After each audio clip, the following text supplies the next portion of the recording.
વિશ્વ હિન્દુ પરિષદ અને બજરંગ દળ દ્વારા રામનવમી નિમિત્તે સુરત શહેરના મુખ્ય માર્ગો પર વિશાળ શોભાયાત્રા કાઢવામાં આવી હતી, જેમાં મોટી સંખ્યામાં ભક્તો આ શોભાયાત્રામાં જોડાયા હતા। સુરતના મુખ્ય માર્ગો જય શ્રી રામના નાદથી ગુંજી ઉઠ્યા હતા। તો આ શોભાયાત્રાને લઈને પોલીસ બંદોબસ્ત પણ ગોઠવાયો હતો।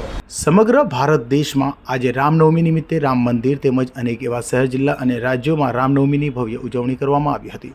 ત્યારે સુરત શહેરમાં પણ વિશ્વ હિન્દુ પરિષદ અને બજરંગ દળ દ્વારા રામનવમી નિમિત્તે સુરત શહેરના મુખ્ય માર્ગો પર દર વર્ષની જેમ આ વર્ષે પણ ભવ્ય શોભાયાત્રાનું આયોજન કરવામાં આવ્યું હતું, જેમાં સુરત શહેરના અલગ અલગ 7 વિસ્તારોમાંથી વીપ દ્વારા શોભાયાત્રા કાઢવામાં આવી હતી અને શહેરના દરેક વિસ્તારમાંથી નીકળેલી શોભાયાત્રા સુરત રેલવે સ્ટેશન ખાતે એકત્ર થઈ હતી, જ્યાંથી મોટી સંખ્યામાં ભક્તો જોડાયા હતા।